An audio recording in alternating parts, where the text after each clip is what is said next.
मुकुल वासनिक ने साफ कहा कि जिस तरीके से लगातार जो इंडिया गठबंधन के सांसद हैं उनको चुनाव आयोग के पास जाने से रोका जा रहा है, पुलिस बैरिकेडिंग लगाई गई है, पुलिस बल का प्रयोग किया जा रहा है और अब हालत यह है कि तमाम जो सांसद हैं वो सड़क पर बैठ गए हैं और मल्लिकार्जुन खड़गे जो कि कांग्रेस पार्टी के राष्ट्रीय अध्यक्ष हैं, राज्यसभा में नेता रमन, ये तस्वीरें जरा दिखाएं क्योंकि ये देखिए बैरिकेडिंग पर पार करते हुए अखिलेश यादव ने बैरिकेडिंग को क्रॉस कर दिया यहाँ पर ऊपर चढ़ते हुए और उसके बाद पीछे से तमाम और सांसद आ रहे हैं, तो ये देख सकते हैं हमारा प्रदर्शन है। चुनाव कमीशन तक भी नहीं जाने देते एमपीज को। एक ऐसा लोकतंत्र है।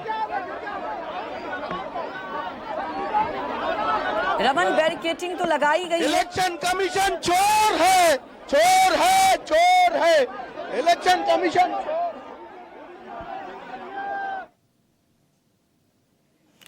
तो देखिए यहाँ पर पुलिस भारी संख्या में मौजूद, बैरिकेडिंग लगाई गई है, लेकिन आपने तस्वीरों में देखा अखिलेश यादव बैरिकेडिंग को पार करके उसके बाद तमाम और भी जो सांसद हुए वो भी यहाँ पर बैरिकेडिंग को क्रॉस कर रहे हैं। रमन हमारे साथ मौजूद है। रमन, विपक्ष इस मुद्दे को लेकर लगातार हमलावर, मैं आपसे भी रणनीति पूछ रही थी लेकिन तस्वीरों में देखा अखिलेश यादव बैरिकेडिंग क्रॉस करके जा रहे हैं, तो क्या आज चुनाव आयोग के दफ्तर तक ये पैदल मार्च निकाला ही जाएगा? बिल्कुल, देखिए सांसदों की लगातार कोशिश है और इनकी रणनीति है कि जिस तरीके से सांसदों को रोका गया है, परिवहन भवन के सामने बैरिकेडिंग लगा के रोका गया है, भारी संख्या में पुलिस बल का प्रयोग किया जा रहा है, वो गलत है। सांसद चाहते हैं चुनाव आयोग के पास जाएं, चुनाव आयोग के दफ्तर जाएं, तमाम सांसदों को जाने की अनुमति दी जाए और उसमें से वहां पर पहुंचने के बाद हम ये तय करेंगे कि कौन से सांसद या कौन से नेता चुनाव आयोग या मुख्य चुनाव आयोग से मुलाकात करेंगे, चुनाव आयोग से मुलाकात करेंगे। लेकिन इनको बीच में ही रोक दिया गया और इसलिए बीच में ही वो सड़क पर बैठकर धरना दे रहे हैं और धरना में लगातार ये मांग कर रहे हैं कि जिस तरीके से चुनाव आयोग की सांठगांठ है, चुनाव आयोग जिस तरीके से तमाम सवालों के जवाब नहीं दे रहा है। राजा वड़िंग जो कि पंजाब कांग्रेस के अध्यक्ष हैं वो हमारे साथ हैं। राजा वड़िंग साहब, देखो बात ये है, हेलो हेलो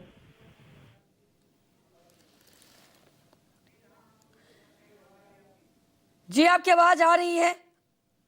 अपनी बात रखने के लिए और जो हमारे पास तमाम से तथ्य हैं उनको लेकर हम निर्वाचन सदन जा रहे हैं। 30 लोगों की परमिशन हुआ है, लेकिन पुलिस ने हमें रास्ते में बैरिकेडिंग लगाकर रोक दिया गया है। ये कहाँ का न्याय है, ये कहाँ का लोकतंत्र है? देश के सभी दल जो हैं इंडिया अलायंस के वो इस प्रदर्शन में हैं, सारे तमाम चुने हुए मेंबर ऑफ पार्लियामेंट हैं, लेकिन पुलिस का दुर्व्यवहार हमारे साथ ऐसा है जैसे हम कहीं के क्रिमिनल्स हों। तो ये हरगिज नहीं चलेगा। चाहे मोदी सरकार में जिस प्रकार की बातें की जाती हैं, ये सरासर लोकतंत्र तोड़ने की बात है, संविधान को तोड़ने की बात है। हमने सबूत दिया है। ऑल ऑफ सडन हमें निर्वाचन सदन तो जाने नहीं दिया जाता, लेकिन हरियाणा का जो इलेक्शन कमीशन है वो राहुल गांधी को नोटिस निकालता है। इसके पीछे भी कोई साजिश, गहरी साजिश है। जिस प्रकार से राहुल गांधी को पहले 2 साल की सजा देके उनकी सदस्य रद्द कराने का काम इस बीजेपी ने किया था, डर ये है कि राहुल गांधी ने जो सच है वो दुनिया के सामने रख दिया है और जिस प्रकार पर जिन तथ्यों पर रखा गया है, अगर किसी बच्चे को भी इस बात को समझाते हैं तो उसको ये विश्वास हो जाता है कि वास्तव में वोट चोरी हुआ है। तो इसका जिम्मेदार बीजेपी सरकार है, देश के प्रधानमंत्री हैं। सर, लेकिन ये तो चुनाव आयोग तो मुलाकात करने के लिए तैयार है, तो जनप्रतिनिधिमंडल जा सकते थे, कांग्रेस ने ही मना कर दिया। जो मुद्दे हैं उस मुद्दे को लेकर जब चुनाव आयोग सफाई देने के लिए तैयार है, उस मुद्दे को लेकर यहाँ पर उपस्थित हैं, लेके जाएं हमें चुनाव।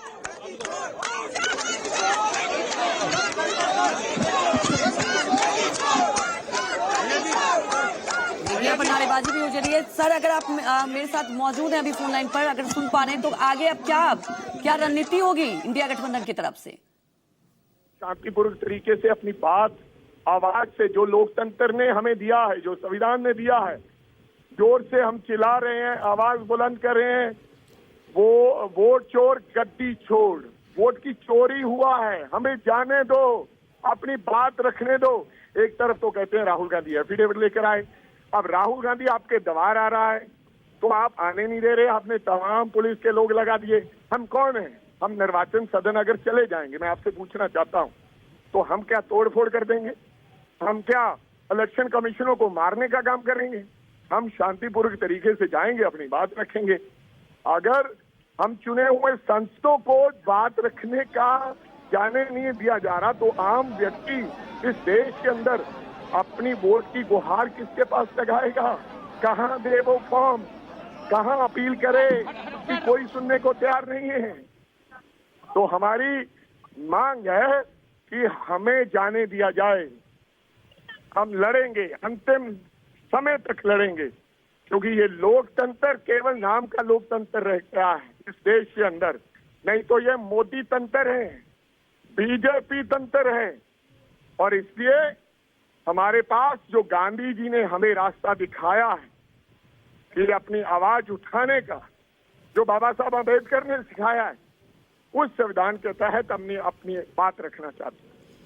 लेकिन बीजेपी का तो ये कहना है कि हर संवैधानिक संस्था पर ही सवाल उठाया जाता है विपक्ष की तरफ से।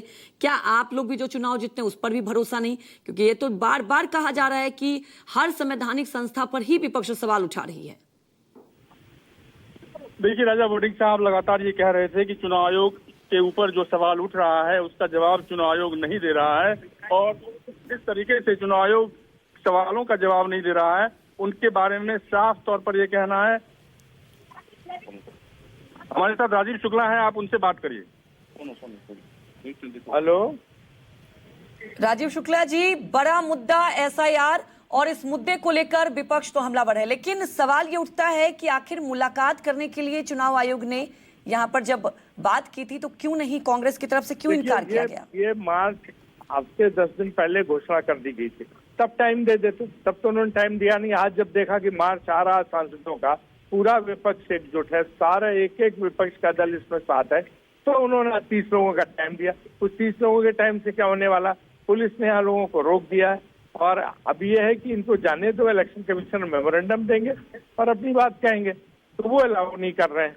तो आज उनको समझ में आया जो 30 लोगों को उन्होंने टाइम दिया, इसके पहले उनको नहीं समझ में आ रहा जब 10 दिन से मांग रहे थे टाइम। तो राजीव झगड़ा है जी, राजीव जी, वो आगे क्या रणनीति होगी? यहाँ तो बैरिकेटिंग लगाकर रोक दिया गया है। अभी तो सब धरने पे बैठे हैं, जिससे बड़े वरिष्ठ नेता, सारे सांसद सब धरने पे बैठे हुए हैं, और अभी तो सांसदों का ही धरना है। आगे तो अगर कार्यकर्ता ही सब जुट गए सब दलों के, तो हजारों कार्यकर्ता प्रदर्शन करेंगे। तो क्या संवैधानिक संस्था पर अब भरोसा नहीं? क्योंकि सबूतों के आधार पर यहाँ पर राहुल गांधी ने एक लंबा प्रेजेंटेशन दिया, अब आगे बिहार में चुनाव होने हैं, तो क्या लगता है कि इसे लेकर सफाई देनी चाहिए इलेक्शन कमीशन को? चुनाव आयोग किस लिए बनता है? उसकी जिम्मेदारी है निष्पक्ष चुनाव करना। अगर किसी को भी चुनाव प्रक्रिया पर शक, तो उसका शक को दूर करने की जिम्मेदारी चुनाव आयोग की है। यहाँ चुनाव आयोग वो काम ही नहीं कर रहा, यहाँ चुनाव आयोग पूरी तरह से सरकार के इशारे पे काम कर रहा है। तो इसलिए संवैधानिक संस्था को समझना चाहिए कि वो क्या कर रहे हैं, उनकी जिम्मेदारी बनती है। तो देखिए, यहाँ पर यही कहा जा रहा है कि संवैधानिक संस्था उनकी जिम्मेदारी बनती है, और ये तस्वीरें अलग अलग आपको लगातार दिखा रहे हैं। इंडिया गठबंधन का ये पैदल मार्च, बैरिकेडिंग पर भी यहाँ पर देखिए कैसे चढ़े अखिलेश यादव और सांसदों ने यहाँ पर पैदल मार्च निकाला है। मकर द्वार से ये पैदल मार्च निकाला गया है चुनाव आयोग के दफ्तर तक, और यहीं पर बैठ गए हैं कई सांसद। नारेबाजी की जा रही है, विरोध प्रदर्शन किया जा रहा है। सवाल अब ये उठता है कि क्या चुनाव आयोग अब इसे लेकर क्या रिएक्शन देगा, चुनाव आयोग की तरफ से क्या प्रतिक्रिया आएगी? लेकिन विपक्ष इसे लेकर हमलावर है। बीजेपी की तरफ से प्रेस कॉन्फ्रेंस किया गया था, और बीजेपी बार बार कह रही है कि विपक्ष का काम हो गया है हर संवैधानिक संस्था पर सवाल उठाना, और ये देख सकते हैं कि नारेबाजी की जा रही है। मकर द्वार से ये पैदल मार्च निकाला गया है, मकर द्वार से लेकर चुनाव आयोग के दफ्तर तक पैदल मार्च की तैयारी में हालांकि बैरिकेडिंग लगा दी गई और यहाँ पर रोक दिया गया। प्रशासन की तरफ से परमिशन नहीं मिली थी। विपक्ष का कहना है कि चुनाव आयोग से मिलने के लिए हमें किसी की परमिशन की जरूरत नहीं है। अब आगे क्या रणनीति, क्योंकि इस मुद्दे को लेकर विपक्ष अब हमलावर, और विपक्ष कहीं से भी इस मुद्दे को लेकर सरकार कहें या चुनाव आयोग, क्योंकि कहना है कि चुनाव आयोग बी टीम है, संवैधानिक संस्था और लगातार SIR के मुद्दे को लेकर विपक्ष हमलावर। देखिए यहाँ पर सांसदों का मार्च रोक दिया गया है। कई सांसद यहाँ पर बैठकर नारेबाजी कर रहे हैं और ये तस्वीरें आप देखिए, जब बैरिकेटिंग पर चढ़े अखिलेश यादव और अखिलेश यादव के बाद तमाम और भी सांसद इस बैरिकेटिंग पर चढ़कर यहाँ से देखिए आगे जा रहे हैं, लेकिन पुलिस ने आगे रोक दिया है। अब पैदल मार्च ये निकाला जा रहा है विपक्ष की तरफ से और देखिए विपक्ष का ये हल्ला बोल, इंडिया गठबंधन की एकजुटता। लोकसभा चुनाव में भी जैसे इंडिया गठबंधन ने एकजुटता दिखाई थी और इस SIR के मुद्दे को लेकर इंडिया गठबंधन एकजुट होकर ये पैदल मार्च निकाला जा रहा है। राहुल गांधी ने वोट चोरी को लेकर एक लंबा प्रेजेंटेशन दिया था और कई ऐसे बड़े आरोप लगाए थे कि किस तरह से वोट चोरी होती है, एक वोटर कि कितनी जगह वोटर ID होती है और एक वोटर के कितने नाम होते हैं। और उन्होंने सिटीज वाइज एग्जाम्पल भी दिया और कहा कि इलेक्ट्रॉनिक डाटा प्रोवाइड नहीं कराया गया और बहुत मुश्किल हुआ ये डाटा सबूतों के आधार पर। राहुल गांधी ने कई सारे गंभीर आरोप लगाए और आज इंडिया गठबंधन की तरफ से इस मुद्दे को लेकर चुनाव आयोग के दफ्तर तक एक पैदल मार्च निकाला जा रहा है। सांसदों का ये पैदल मार्च, इंडिया ब्लॉक के तमाम ये चेहरे आप देख सकते हैं और इस मुद्दे को लेकर ये देखिए यहाँ पर तमाम महिला सांसद नीचे बैठी हैं। विधानसभा से लेकर आप देखिए प्रियंका गांधी यहीं पर बैठ गई हैं क्योंकि यहाँ पर बैरिकेटिंग लगा दिया गया, आगे जाने नहीं दिया गया और यहीं पर नारेबाजी की जा रही है सांसदों की तरफ से।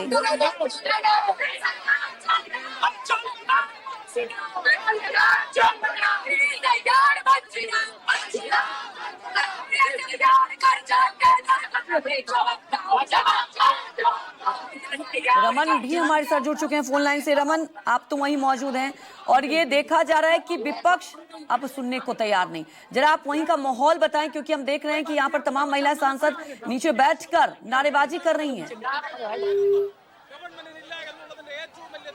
जी रमन, तो रमन से संपर्क करेंगे और लगातार तस्वीरों के जरिए आपको दिखा रहे हैं। तरीके से मैंने कहा था, लिखा था खत में कि सभी विपक्ष के सांसद शांतिपूर्वक मार्च कर रहे हैं पार्लियामेंट हाउस से लेकर निर्वाचन सदन तक और सामूहिक तरीके से सारे सांसद इलेक्शन कमीशन को एक दस्तावेज पेश करना चाहते हैं SIR को लेकर। यही हमारी मांग थी और मैंने कल दोपहर को चुनाव आयोग को ये खत लिखा था। अफसोस की बात है कि चुनाव आयोग जो अभी चुनाव आयोग बन गया है उस खत का जवाब नहीं देती है और अभी कहती है कि सिर्फ 30 सांसद आ सकते।